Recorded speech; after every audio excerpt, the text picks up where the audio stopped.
Hey guys, MujoK here. We have another banner coming up, and once again, it is not Orlando banner.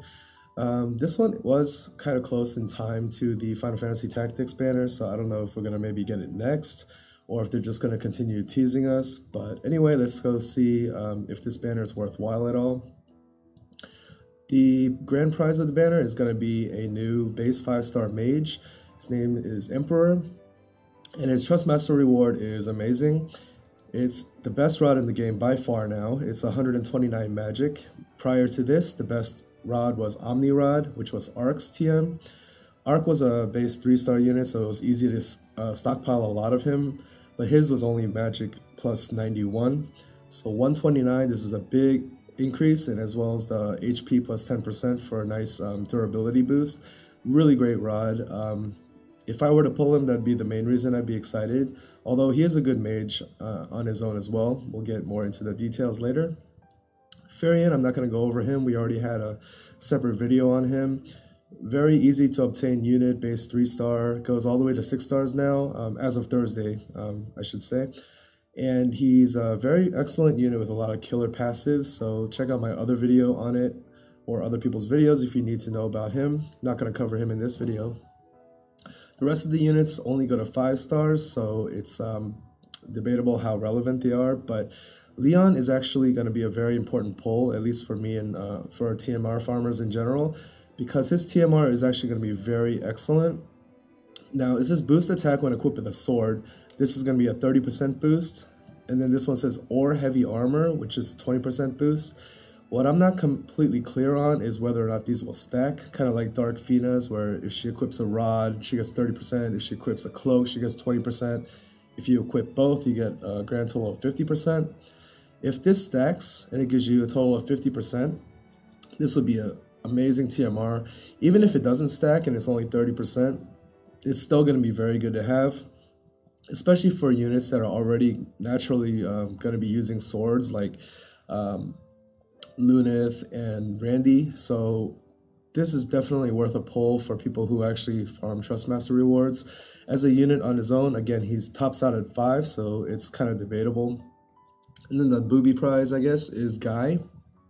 Base 3-star unit only goes to 5 stars. He's classified as kind of a tank / warrior. But his Trust Master reward is actually good as well. He gets it's basically an upgrade to Amaranth's TMR. Amaranth did 30% to HP, but this one also adds a 10% attack onto that. Now, it's debatable whether that really matters for you, because you'll likely put this on your tank. Tanks aren't really there to dish out damage anyway, but 10% attack never hurts. So, yeah, another good TMR. So let's get right into the details. All right, so the first unit we'll cover is Leon. And again, he is a max 5-star unit, so that's kind of a bummer. But he is surprisingly good for that rarity level. Again, Dark Knight Soul, here it's described as 30% attack with the sword and 20% with the heavy armor. So if we're to trust this wording, it sounds like it would stack. So it'll be interesting to see. Either way, I think it's worth pulling. He is a base 4-star, so he's not going to be dropping left and right. But if you're able to get a couple of him, then I think it's going to be very worthwhile for the TMR. Again, max 5 stars, but he does have good stats for a 5-star. This is pretty good HP. Attack is above average.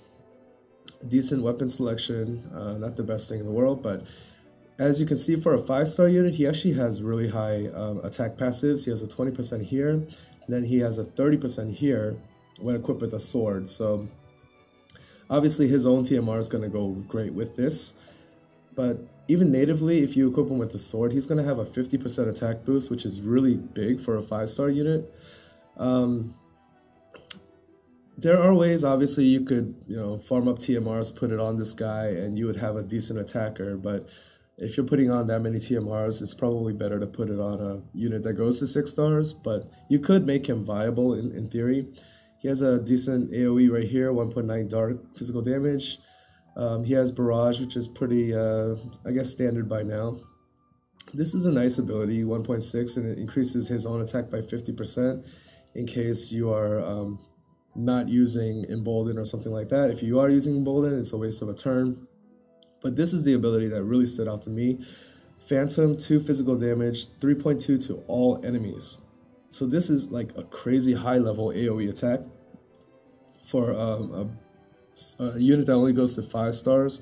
Pretty surprising, but this is on par with like your Gilgamesh AoEs and Chizurus and things like that.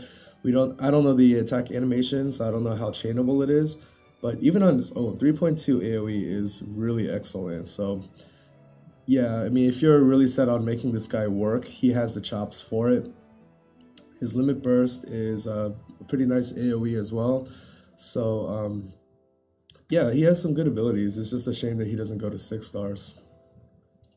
The next unit is Guy. He's classified as a tank. Well, here he's called a tank and a support rather than a warrior.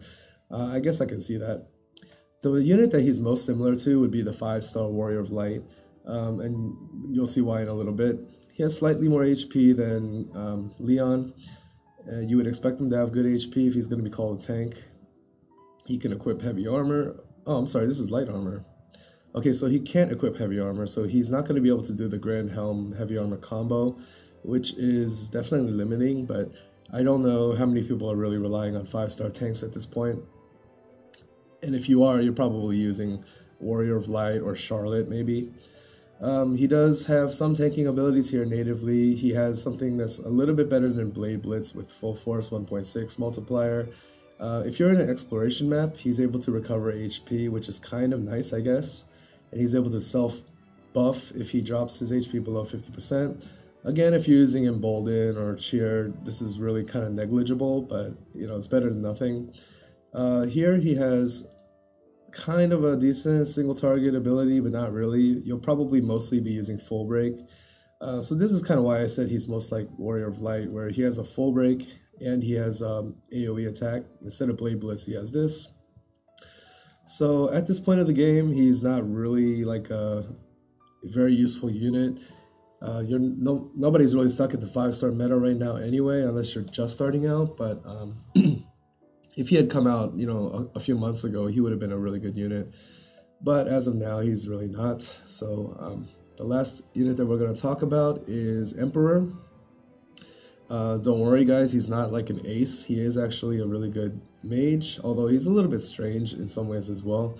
Good HP, good magic stats, as you would expect, you know, pretty comparable to Dark Vina. Weapon selection, it doesn't really matter. You're just going to put a rod on him anyway. Again, the main reason to get him, I think, is the Trustmaster reward, the crazy good rod. And that's going to be the best rod for quite a time to come, I think. Here he has a nice AoE debuff that decreases spirit, and that's obviously going to increase his own damage against those enemies when he casts spells. And he's going to make himself pretty invulnerable to the enemy's attacks as well, magic attacks. This Fire from Below can be useful in a long drawn-out fight where he can cast this consecutively, especially if the enemy is weak to fire. So this can go up really high multiplier-wise. Here this guy's kind of like, he has a lot of jerkish abilities, which are kind of funny. He's able to restore 100 MP to himself if he damages an ally by 50%. I can see uses for this. I mean, some people are willing to kill their bards, you know, to restore another ally, and then you just raise them up. So if you can do this to another ally, get his MP back, and then just heal up, like Cure Raja to the whole party anyway, it's not really a big deal. Although I'd rather just have Osmos probably in most cases. Mag plus 30% dual black magic, very critical for any top tier mage. So he does have that.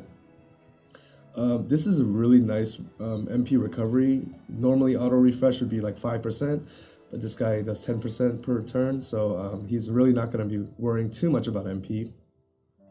And this is really going to increase his survivability as well. He decreases his chance of being targeted. So physical attacks are rarely going to hit him, and then he's also going to be able to buff up his own spirit to take less damage from magic. So all in all, this is going to be a pretty tanky, sustainable mage. This is another one of those jerkish abilities where he decreases the spirit for his allies, but then increases his own magic by 100%. Now this is actually really useful because 100% is a really big buff, obviously, way more than like a focus, which is 40%. But the thing is, if you cast this first, and then you decrease the spirit of your allies, and then afterward you follow that up with a focus, The focus is not going to override this magic boost, but it will override the decreased spirit. So it'll, kind of raise the spirit back up for your allies. So there's essentially no downside to this ability if you time it right. And then Starfall, which is a really good special ability. 2.3 with an ignore spirit 50% equates to a 4.6 multiplier essentially. Well, I mean, there are caveats to that, but this is a really good ability. It's actually stronger than Ultima. However, another caveat to this is that you can't dual cast this because these are all special abilities. The ones that he is able to dual cast are these spells here. The typical Aga spells, this is where it gets a little weird for me. He's able to do Flare, which is 2.3, kind of a modest damage to one enemy. It decreases water resistance by 30%, and I don't believe that Flare is a water attack.